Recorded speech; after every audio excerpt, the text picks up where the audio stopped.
نے اللہ اکبر کہا تو اللہ نے آواز دی سجاد تم نے میرے سجدے کی لاج رکھ لی ہے، لہذا دنیا میں ہم تمہاری لاج رکھ لیں گے۔ کوئی معمولی بات نہیں ہے۔ امام سجاد نے خدا کے نام کو باقی رکھا، لہذا پوری امت مسلمہ سے یہ التجا ہے کہ جب بھی مصلی پر آئے تو خالق منعم کا شکریہ ادا کرنے سے پہلے امام سجاد کا شکریہ ادا کرے، کیونکہ سجدے کی لاش تو امام سجاد نے رکھی۔ واقعہ بارہا سنایا آپ نے، مجھے بتانے کی ضرورت نہیں ہے۔ امام محمد باقر کنویں میں ڈوب گئے، ڈوبنے لگے، گر گئے، تو شور ہوا کہ امام محمد باقر جو ہے کنویں میں گر گئے۔ کل آقا نے بھی اس جملے کو بیان کیا تھا، اس واقعے کو، میں بس اشارتاً آپ کی خدمت میں جو بات پہنچانا چاہ رہا ہوں۔ جب کنویں میں گر گئے تو ایک شور ہوا کہ امام سجاد جو ہے، امام محمد باقر جو ہے کنویں میں گر گئے، لہٰذا اب لوگ آتے رہے، امام سجاد کو دق الباب کرتے رہے، دروازہ کھٹکھٹاتے رہے، مولا بچہ کنویں میں گر گیا۔ اب ہماری منزل ہوتی تو عالم یہ ہوتا، روتے پیٹتے ہوئے گڑ گڑاتے ہوئے کنویں کے پاس جاتے، یا تو کود جاتے یا دوسروں کو ڈھکیل لیتے کہ بھائی تمہیں تو تیرنا آتا ہے تو تم جاؤ اور میرے بچے کو بچا لو۔ امام سجاد اطمینان سے نماز پڑھتے رہے، اور جب نماز انہوں نے ختم کر لی تو ایک مرتبہ کنویں کے قریب آئے، اور آنے کے بعد فرماتے کہ دیکھ جیسے میں نے تیرے خدا کی لاج رکھی ہے تو بھی میری لاج رکھ کے مجھے واپس کر دے۔ اب دیکھنے والوں نے منظر دیکھا اور عجیب منظر دیکھا کہ پانی بھی امام کے حکم کا تابع ہوا ہے۔ میں کہوں گا کہ بھائی تم نے وہ منظر نہیں دیکھا، ابھی فقط پانی ہی امام کے حکم کا تابع نہیں ہے بلکہ موت بھی امام کے حکم کا تابع ہے۔ صلوات علی محمد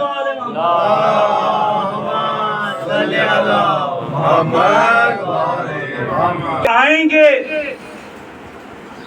تو مصلی پانی پر بچھائیں گے، چلو اور چل کے مصلی بچھاؤ پانی پر، نمازیوں کو پھر اپنے بلاؤ پانی پر، امام بن کے نمازیں پڑھاؤ پانی پر، اور قسم خدا کی اس آب کی روانی میں پتہ چلے گا کہ ہے کون کتنے پانی میں۔ بھائی مزہ تو تب ہے جب امام آئیں گے اور مصلی پانی پر بچھے گا، تب پتہ چلے گا کہ کس کے اندر کس کی استعداد ہے، کون مصلی پانی پر بچھاتا ہے، کون مصلی گھروں میں بچھاتا ہے۔ صلوات علی محمد وآلہ محمد۔ اور امام نے ایک قاعدہ بھی بتایا، میں وہ قاعدہ بھی آپ کی خدمت میں پیش کر دوں۔ امام جعفر صادق علیہ السلام،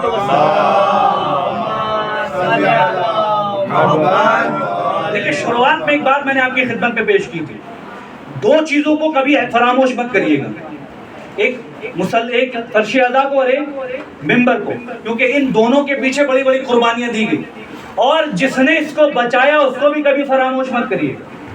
کیوں؟ کیونکہ فرش اعضاء ہر کسی اہل غیرے کو نصیب نہیں ہے، ہر کسی اہل غیرے کو نصیب نہیں ہے۔ میں نے بارہا کہا آج پوری دنیا چاہتی ہے کہ یہ چیز ہمیں مل جائے، لیکن امام نے تحفتاً آپ کی خدمت پہ پیش کر دیا، دیکھو میرے بابا کے چاہنے والے ہو تو یہ نعمت بھی لے جاؤ، یہ نعمت بھی لے جاؤ۔ امام نے بارہا کہا، اور امام نے صرف ایسے نہیں کہا، امام کے پاس ایک شخص آیا، آنے کے بعد کہتا ہے کہ مولا مجھے سمجھ میں نہیں آ رہا، مولا مجھے سمجھ میں، کتاب نام ذہن سے نکل رہا لیکن عبارت عربی میں، اگر حوالہ چاہیے تو مجھ سے پوچھ لیجیے گا۔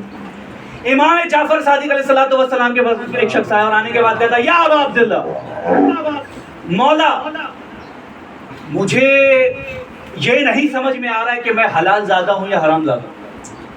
سنیے گا، بڑے توجہ کے ساتھ سنیے گا، شاید اس منبر سے پڑھا گیا ہو۔ مولا مجھے یہ نہیں سمجھ میں آ رہا ہے کہ میں حلال زادہ ہوں یا حرام زادہ۔ اب وہ کہتا ہے کہ مولا لیکن اگر میں حرام زادہ نکلا تو زمانہ مجھے یہ کہہ کر دھتکار دے گا کہ تیری ماں خائن تھی، تیری ماں خیانت کرتی تھی، میرے خاندان کا بھی مسئلہ آ جائے گا، مجھے لوگ برا بھلا بھی کہیں گے۔ لہذا وہ امام سے باتیں کر رہے ہیں، امام خاموشی سے اس کی باتیں سن رہے ہیں۔ بات کرتے کرتے اس نے کہا کہ مولا آپ کے اختیار میں تو کیا کیا نہیں ہے، مولا آپ کے آباء و اجداد کے اختیار میں تو کیا کیا نہیں ہے، یہاں تک کہ وہ بات کرتے کرتے امام حسین تک پہنچا، اور جب امام حسین تک پہنچا تو واقعہ کربلا میں پہنچا، اور جب واقعہ کربلا میں پہنچا تو امام حسین علیہ السلام کی قربانی کو یاد کر کے گریہ کرنے لگا۔ اب جب گریہ کرنے لگا اور جب گریہ سے اس کو افاقہ ہوا تو اس نے کہا کہ مولا مجھے بتائیے کہ میں کیا کروں۔ امام مسکرا کر فرماتے گھر جا اپنی ماں کو تعظیمی سجدہ کر، گھر جا اپنی ماں ماں کو تعظیمی سجدہ کریے. ذرا میرے ساتھ جڑ جائیے گا.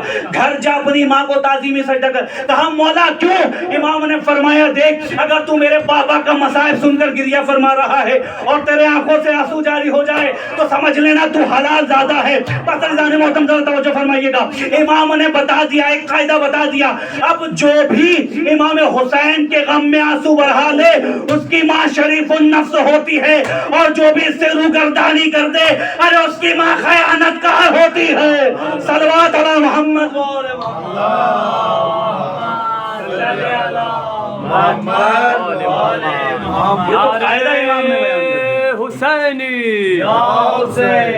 قاعدہ امام نے بیان کر دیا آپ کے لیے, آپ کی آسانی کے لیے. فرش ازا پہ آپ آ گئے, امام حسین کا نام آپ نے سن لیا, کے لیے آسانی. اور یہ وہی امام ہے کہ جس نے واقعہ کربلا کے بعد بڑے بڑے کارنامے انجام دیے. میرے پاس وقت نہیں, جو محدود وقت مجھے دیا گیا میں کوشش کروں گا دو باتیں آپ کی خدمت میں بیان کروں. جا کے گھر جا اپنی ماں کو تعظیمی سجدہ کرنا, کیونکہ تیری ماں خیانت کار نہیں. کیوں؟ کیونکہ اس نے تیرے جیسا بیٹا جنا. کہ آج امام حسین کے نام پہ جس کے آنکھوں پر آنسو آ جائے وہی امانت دار ہے اور وہی شریف النفس ہے. یہ امام نے قاعدہ بتایا. لیکن امام محمد, امام زین العابدین علیہ الصلوۃ والسلام کی جو زندگی ہے, میں اگر اپنے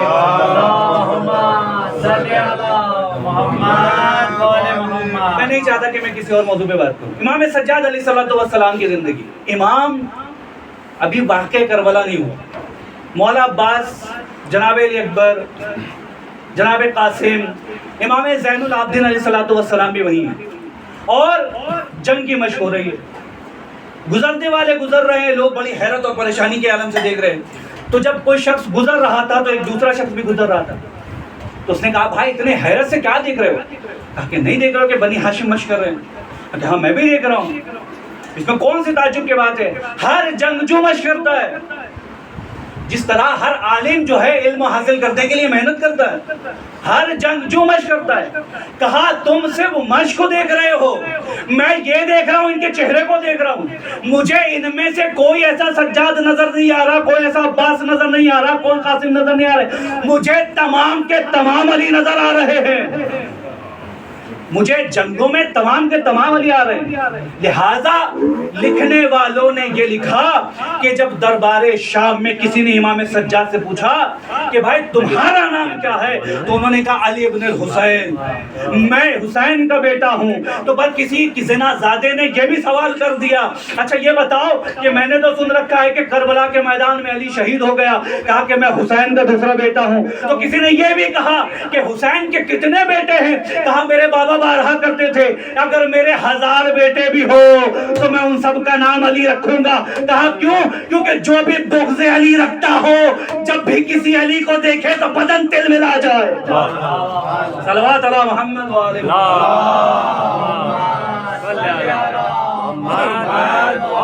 اکثر و بیشتر میرا ایک شعر ہوا کرتا ہے اس میں کہ سن کر علی کا ذکر جو چہرے بگڑ گئے, ایسا لگا حسین کے قاتل پکڑ گئے. اب ان کو جانماز بھی کرتی نہیں قبول, جو بد نصیب فرش ازا کے بچھڑ گئے. اب ان کو جانماز بھی کرتی نہیں قبول, جو بد نصیب فرش ازا سے بچھڑ گئے. اور یہ کہہ کے چوک اٹھتا تھا خوابوں میں ہرملا, ارے مختار ہاتھ دھو کے میرے پیچھے پڑ گئے.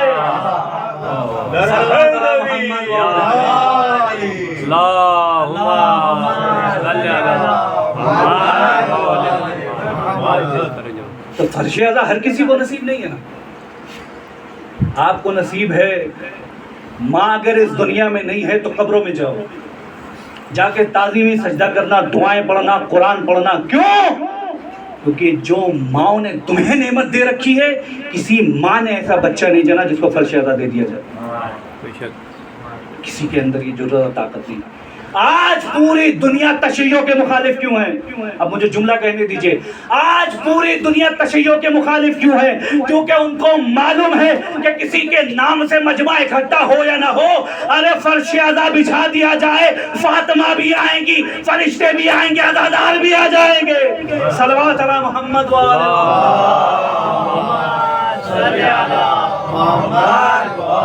یہی خزانہ ہے جو آپ کے پاس ہے, کسی اور کے پاس نہیں ہے. کسی شاعر نے کیا خوب کہا، خدا قسم شعر چونکہ مجھے یاد آ جا رہا ہے تو میں آپ کی خدمت میں پیش کروں گا، اور شاید بات اسی میں مکمل ہو جائے گی کہ جب چاہے فاطمہ کو بلا لے زمین پر، اتنی کشش حسین کے فرش اعظم میں ہے۔ واہ واہ واہ، ویلا اور کسی کے اندر وہ کیا طاقت ہے کہ فرش اعظم کے علاوہ کوئی فاطمہ کو بلا لے؟ آپ جتنا بند کمرے میں اللہ اللہ اللہ تسبیح پڑھتے رہیے، اور اہل بیت کو بلانا چاہیے لیکن وہ نہیں آئیں گے۔ اگر ہم میں سے کوئی غریب طبقہ بھی ہے، پست طبقہ بھی ہے، مسکین بھی ہے، فقیر بھی ہے، اگر وہ اپنے ٹوٹے پھوٹے گھر میں بھی شہزادی کو دعوت دے تو اس کو بھی معلوم ہے فرش اعظم بچھا لو شہزادی آ جائیں گی۔ صلوات اللہ محمد و آل محمد۔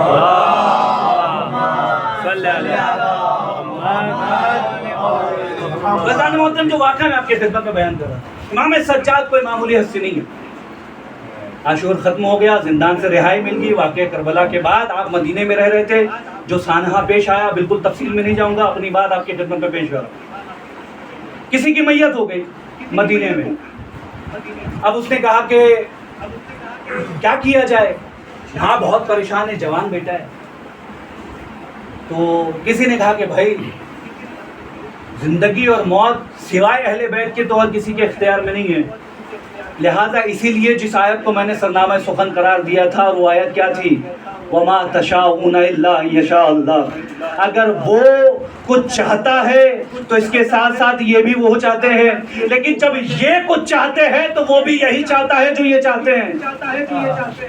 یہی تو کمال ہے اہل بیت کا کہ اگر خدا کی خوشنودی کوئی حاصل کر لے تو وہ دنیا میں بھی بلند ہو جاتا ہے، آخرت میں بھی بلند ہے، لیکن جس کے پاس خدا کی خوشنودی آلریڈی ہے اس نے کبھی اس بات کا اظہار نہیں کیا کہ میرے پاس کائنات کے سارے اختیارات۔ بچہ مر گیا تو لوگوں نے کہا کہ بھائی کیا کرے، موت و حیات ہمارے اختیار میں نہیں ہے، ہم کیسے کسی بچے کو زندگی دے؟ بڑے بڑے طبیبوں کو بلایا گیا، لوگوں نے نس دیکھا اور پتہ نہیں کیا کیا کیا، دل کی دھڑکنیں سنی اور کہہ دیا کہ بھائی اب کوئی علاج ممکن نہیں، بچہ اس دنیا سے جا چکا ہے۔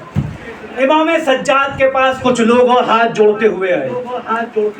میں کہوں گا کوئی نئی بات نہیں ہے، ان کے بابا کے پاس بھی جب کچھ لوگ آتے تھے تو مصیبت میں ہی آتے تھے اور بار بار کہتے تھے کہ لولا علی لہلک عمر، اگر یہ نہ ہوتے تو ہم بھی ہلاک ہو جاتے۔ امام سجاد کے پاس بھی کچھ وہی لوگ آئے اور آنے کے بعد کہتے ہیں کہ مولا جی میرا بچہ مر گیا، میں خدا سے چاہتی ہوں کہ اس کو کوئی زندگی دے دے۔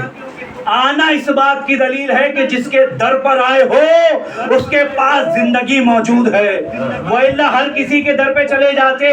اب تاریخ نے لکھا کہ وہ لوگ بڑے بڑے حاکموں کے پاس نہیں گئے، کیونکہ سب کو معلوم ہے کہ بھائی دولت سے زندگی نہیں ملتی، دعاؤں سے زندگی ملتی ہے، لہذا امام سجاد کے پاس آئے اور آنے کے بعد مولا زندگی چاہیے میرے بچے کو۔ امام سجاد نے فرمایا کہ دیکھو مشکل ہے لیکن ناممکن نہیں ہے، وہ اگر چاہے تو حیات دے دے، وہ اگر چاہے تو مردہ کر دے، ٹھیک ہے کیا کیا جائے؟ کہا جاؤ 7 مرتبہ سورہ توحید، سورہ الحمد پڑھو، سورہ فاتحہ۔ اب علماء کہتے ہیں کہ سورہ الحمد میں خداوند عالم کے بہت سے نام پوشیدہ ہے جس سے آپ اشنائی نہیں رکھتے، اور علماء یہ بھی کہتے ہیں کہ اگر سورہ الحمد کو کسی مردے پر پڑھ دیا جائے تو وہ مردہ زندہ ہو جائے گا۔ اب امام سجاد علیہ السلام نے بھیج دیا، جلدی جلدی آپ کی خدمت میں بھیج دیا، گئے کہ مولا کوئی بھی فائدہ نہیں ہوا۔ اب امام سجاد خود ہی ہے، اب سنیے گا بڑے توجہ کے ساتھ، بیدار ہو کے سنیے گا۔ امام سجاد خود ہی آئے، کچھ دعائیں پڑھی، 2 رکعت نماز پڑھی، مردے کو ٹھوکر مارا اور قم باذن اللہ کہا، اب مردہ زندہ ہو گیا۔ لوگ حیران و پریشان نہیں ہوئے کیونکہ لوگوں کو معلوم تھا کہ مردہ زندہ ہو سکتا ہے تو یا تو اس کے باپ سے زندہ ہو سکتا ہے یا اس کے بیٹے کے زندہ ہو سکتا ہے۔ تو سوال کرنے والوں نے سوال کر دیا، مولا ہم نے علی کو دیکھا تھا قم باذنی کہتے تھے، ارجع میرے حکم سے، آپ نے کہا قم باذن اللہ، ارجع اللہ کے حکم سے، کیا مولا وہ اختیار نہیں ہے آپ کے پاس جو علی کے پاس تھے؟ تھے؟ کہا وہ تمام کے تمام اختیارات جو میرے بابا کے پاس تھے وہ میرے پاس بھی تھے۔ کہا مولا پھر وجہ کیا ہے؟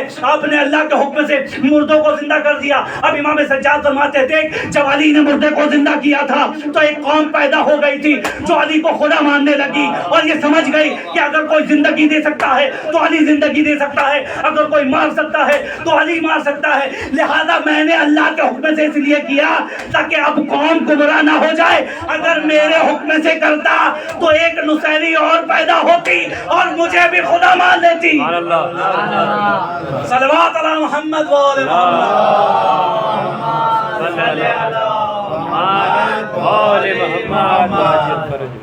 اسی لیے تو میں نے قم بسم اللہ کہا۔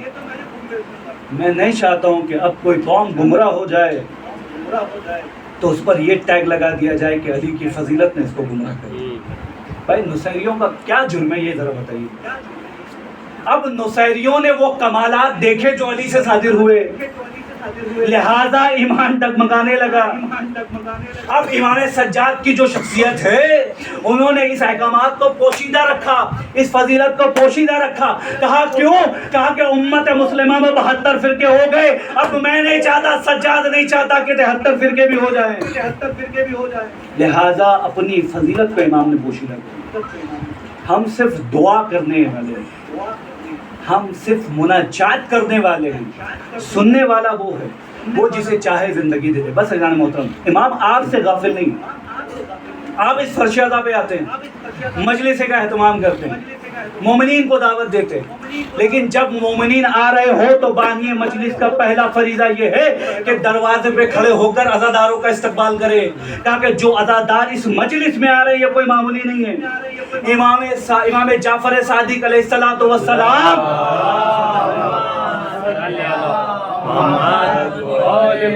فرماتے ہیں کہ روز محشر جب عزاداروں کو بلایا جائے گا تو دوسرے لوگ دیکھ کر رشک کریں گے، کاش ہم بھی عزادار ہوتے۔ اور جملہ لکھا ہے آگا، یہی لکھا ہے، کیا لکھا ہے؟ کہا لکھنے والوں نے یہی لکھا کہ روز محشر جب عزادار جنت میں جائیں گے تو سوال کرنے والے سوال کریں گے فرشتوں سے، یہ بتاؤ یہ کوئی نبی یا امام جنت میں جا رہا ہے کیا؟ تو فرشتے جواب دیں گے یہ کوئی نبی یا امام نہیں ہے، تمہارے جیسا عام انسان ہے۔ اتنی بڑی فضیلت، اس فضیلت کا سب سے زیادہ حقدار جو ہے فرش اعضا ہے۔ فرش اعضا نے آپ کو عزادار بنا دیا۔ آپ کے گھر پہ مجلس ہو، اکثر لوگ کہتے ہیں کہ ہم نے تبرک اتنا زیادہ لایا تھا کہ مومنین آئے نہیں۔ یاد رکھیے فرش اعضا پہ آنے کی ہر کسی کو توفیق نہیں ہوتی۔ شہزادی جس سے قربت رکھتی ہیں فرش اعضا پہ بلا لیتی ہے، وَإِلَّا بدنصیب بعض ایسے بھی ہے کہ جو باہر بیٹھنے کے باوجود بھی اندر نہیں آ سکتے۔ اب میں نے ایک چیز کا تصور کیا اور ایک نقیص کو میں آپ کی طرف منتبک کر رہا ہوں، اب آپ جانیے اور آپ کا انصاف جانیے۔ اب میں نے دیکھا جب کسی کے گھر پہ میت ہو جاتی ہے تو اس میں سے سب سے قریب جو اس میت کے قریب ہوتا ہے اس کے بچے ہوتے ہیں، اس کی بیٹیاں ہوتی ہیں، پھر اس سے قریب اس کے بھتیجے یا بھانجے ہوتے ہیں، پھر اس میت سے قریب اس کا چچا یا اس کا بھائی ہوتا ہے۔ لہٰذا میں نے یہ نقیص کو فرش اعضا پر منطبق کر دیا۔ دنیا میں جب کسی کا کوئی مر جاتا ہے تو جو جتنا قریب ہوتا ہے وہ میت کے اتنا قریب ہوتا ہے۔ بس عزیزان محترم اندازہ لگا لیجئے فرش اعضا کا بھی معاملہ وہی ہے۔ ارے جو فرش اعضا سے جتنا قریب ہوتا ہے کبھی وہ پہلی صف میں رہتا ہے کبھی دوسری صف میں رہتا ہے، اور جو جتنا دور ہوتا ہے وہ عزاداری سے بھی دور ہوتا ہے، فرش اعضا سے بھی دور ہوتا ہے۔ صلوات علی محمد و آل محمد۔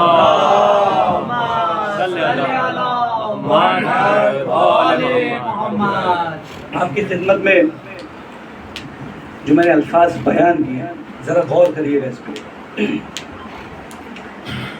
یہ امام سجاد علیہ السلام نے جو نعمت جو تحفہ انہوں نے ہم کو دیا کائنات میں کسی کو نہیں دیا۔ امام سجاد چھوٹا سا واقعہ اور اپنے مسائل۔ امام سجاد علیہ السلام بارہا اس کیفیت سے گزرتے تھے کہ ایسا لگتا تھا کہ جسم سے روح پرواز کر رہا ہے۔ لہذا واقع کربلا کے بعد کچھ لوگ آئے، کہا کہ مولا ہمارے گھروں میں شادی۔ بارہا آپ سنتے رہتے اور سمجھتے رہتے۔ امام سجاد کا جب نام آ جاتا ہے آپ کے ذہنوں میں تو مومنین جو بیٹھے انصاف کریں گے، جلتا ہوا توق بھی ذہن میں آ جاتا ہے۔ جب دعوت دی کسی نے، کہا کہ مولا ہمارے گھروں میں شادی ہے، مولا آپ آئیں گے ہمارے شادی میں 4 چاند لگ جائیں گے۔ ہر محترم شخصیت کو بلانا لوگ فخر سمجھتے ہیں. امام کا چاہنے والا تھا, کہا کہ مولا ہماری خواہش ہے کہ آپ میرے گھر پہ. امام سجاد نے فرمایا دیکھو کربلا کے بعد ہم نے کبھی کسی خوشی کی تقریب میں شرکت نہیں کی, اور ہم نہیں بھی چاہتے کہ کسی خوشی کی تقریب میں شرکت کریں. کیوں؟ تاکہ جو دل میں درد ہے وہ شاید مرتے دم تک باہر نہ نکلے. کہا کہ مولا تب آپ کے لیے کیا کریں؟ کہا کہ مولا نے فرمایا کہ دیکھ اگر تو میرے بابا کے کچھ فضائل اور کچھ مصائب رکھ لے گا اور مجلس برپا کرے گا تو میں تیری مجلسوں میں ضرور آؤں. اس نے امام کا چاہنے والا تھا, امام سے محبت کرنے والا تھا. اس نے کہا کہ مولا جی آپ نے جو کہہ دیا سر آنکھوں پر, مولا میں مجلس برپا کروں گا, ذاکروں کو بلاؤں گا, بس آپ آ جائیے. اس نے بڑے اہتمام کے ساتھ ممبر تیار کیا, اور ممبر کے جسٹ بغل میں ہی امام کے لیے مسند تیار کر دیا. قیمتی مسند, قیمتی قالینوں سے بھرا ہوا مسند, ممبر بھی تیار کر دیا. ذاکر کو بلایا گیا, ذاکر ممبر پر آیا, اور آنے کے بعد اس نے امام حسین کے فضائل بیان کیے, امام حسین کے مصائب بیان کیے. لیکن جو چاہنے والا تھا پوری مجلس میں وہ دیکھ رہا تھا کہ اب امام آئیں گے تو مسند پہ بیٹھیں گے, اب امام آئے تو مسند پہ بیٹھیں گے. لیکن امام کو نہیں دیکھا تو مایوس ہو گیا. مجلس ختم ہو گئی, تبرک بڑھ گیا, لوگ جانا چاہ رہے تھے.